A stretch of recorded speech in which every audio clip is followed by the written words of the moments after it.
अगर ये व्यवस्था मनुवादी न होती, ऊंच नीच की न होती, तो मुन्ना पासी के घर को तोड़ा नहीं जाता और उसकी कार से, उसके ट्रैक्टरों से, उसके प्रधान होने से, उसके नए पेट्रोल पंप लगने से किसी भी ब्राह्मण को, ठाकुर को आपत्ति नहीं होती। ये संविधान लागू होने से पहले देश भारत में जितने भी जातिवाद था, जितनी भी ऊंच नीच थी, जितने भी पुराने रीति रिवाज कानून थे, मैं उन्हें शून्य घोषित करता हूँ। लेकिन आज भी संविधान भले ही खूबसूरत है, बहुत अच्छा है, लेकिन उसको चलाने वाले जल्लाद बैठे हैं।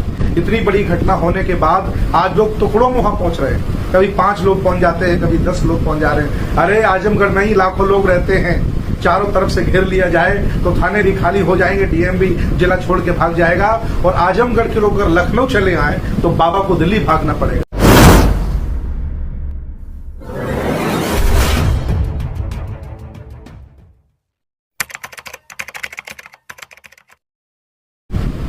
सम्मानित मुल्क के मालिकों, मैं बौद्ध भिक्षु सुमित रतन, इस समय पूरी दुनिया में, पूरे देश में मुन्ना पासी की चर्चा हो रही है।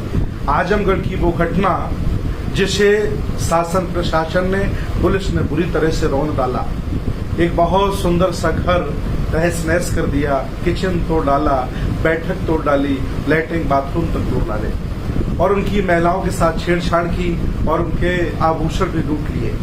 मैं आपको बता देना चाहता हूं, आजमगढ़ SC OBC बाहुल्य जनपद है, जहां पासी समाज के लोग बहुत ज्यादा रहते हैं। मैं जानकारी के लिए आपको बताना चाहता हूं कि इस देश भारत में अंग्रेजों से पहले, राजपूत राजाओं से पहले यहाँ पासी लोग शासन करते थे और लगभग 18 से 20 बड़े बड़े पासी राजा हुए और छोटे छोटे राजाओं की बात की जाए तो लगभग 50 से 52 इस देश भारत में पासी राजा हुए, जिन्होंने शासन करने का काम किया। और जितनी भी बड़ी बड़ी सेनाएं होती थी भारत में, उनमें सेनापति पासी रखा जाता था, क्योंकि ये युद्ध विद्या में बहुत ही निपुण माने जाते थे।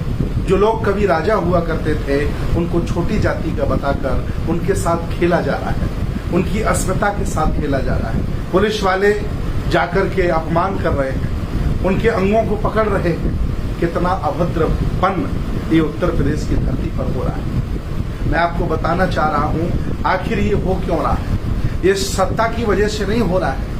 देश भारत के लोगों के आंखों पे जो कुचली चढ़ी हुई है, ज्यादातर जो बहुजन समाज के लोग हैं, वो सत्ता परिवर्तन चिल्लाते रहते हैं। मैं उनको बताना चाहता हूं, ये जो भी घटना हुई है, ये व्यवस्था की वजह से हुई।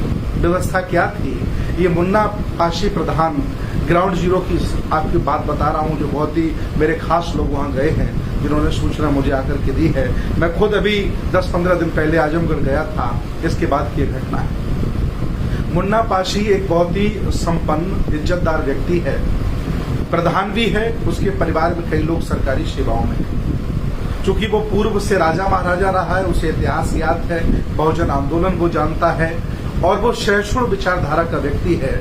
वो बुद्ध की विचारधारा को मानता है, बाबा साहब की भी मानता है और घर में देवी देवताओं की पूजा करता है। उसे हम पक्का अम्बेडकरवादी नहीं कह सकते, लेकिन वह इतिहास जानता है, इसलिए उसने अपने रहने के लिए बहुत अच्छा घर बनाया, बहुत सुंदर घर बनाया।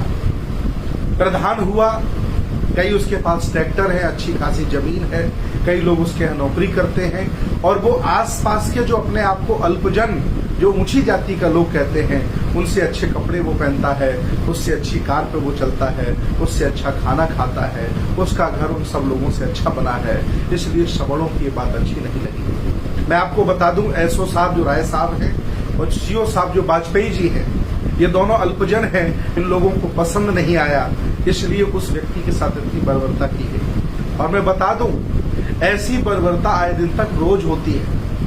किसी न किसी असहाय, गरीब, कमजोर, मजलूम इस देश भारत के राजा महाराजा को कहीं न कहीं सताया जाता है। लेकिन आखिर क्यों आवाज नहीं उठ पाती, क्यों उनको न्याय नहीं मिल पाता? क्योंकि जिन्होंने तुम्हें बांटा था, वो लोग तो मजे मार गए तुम्हें बांट कर, और तुम ईमानदारी से आज भी बटे हो। इतनी बड़ी घटना होने के बाद आज लोग टुकड़ों में वहां पहुंच रहे हैं। कभी 5 लोग पहुंच जाते हैं, कभी 10 लोग पहुंच जा रहे हैं। अरे आजमगढ़ में ही लाखों लोग रहते हैं, चारों तरफ से घेर लिया जाए तो थाने भी खाली हो जाएंगे, डीएम भी जिला छोड़ के भाग जाएगा। और आजमगढ़ के लोग अगर लखनऊ चले आए तो बाबा को दिल्ली भागना पड़ेगा। इतनी बड़ी जनसंख्या रहती है, लेकिन ये जातियों में बटे लोग, जातिवादी लोग जाति के नाम पर रोटी सेंकने वाले लोग, राजनीति करने वाले लोग ये नहीं चाहते कि जातियां खत्म हो, क्योंकि जातियां मजबूत करके उन्हें एमपी एमएलए बनने में ज्यादा वक्त नहीं लगता है, और जाति खत्म होती तो शासक बनते हैं। इसलिए मैं अपील कर रहा हूं, आज भी मैं अपील आपसे कर रहा हूं कि आज उस व्यक्ति के साथ इसलिए हुआ है क्योंकि व्यवस्था में उसे छोटा और नीच माना जाता है। अगर ये व्यवस्था मनुवादी न होती, ऊंच नीच की न होती, तो मुन्ना पासी के घर को तोड़ा नहीं जाता, और उसकी कार से, उसके ट्रैक्टरों से, उसके प्रधान होने से, उसके नए पेट्रोल पंप लगने से किसी भी ब्राह्मण को, ठाकुर को आपत्ति नहीं होती। लेकिन यह देश भारत में आज भी बाबा साहब ने संविधान लिखा, और संविधान में उन्होंने लिखा है कि संविधान लागू होने से पहले देश भारत में जितने भी जातिवाद था, जितनी भी ऊंच नीच थी, जितने भी पुराने रीति रिवाज कानून थे, मैं उन्हें शून्य घोषित करता हूं। लेकिन आज भी संविधान भले ही खूबसूरत है, बहुत अच्छा है, लेकिन उसको चलाने वाले जल्लाद बैठे हैं। इसलिए मुन्ना पासी जैसे लोगों के साथ अन्याय हो रहा है। मैं अपील कर रहा हूं आप लोगों से कि सारे लोग मिलकर के, एससी ओबीसी माइनॉरिटी के लोग मिलकर उसके घर जाइए, शासन प्रशासन से उसके लिए हेल्प करिए।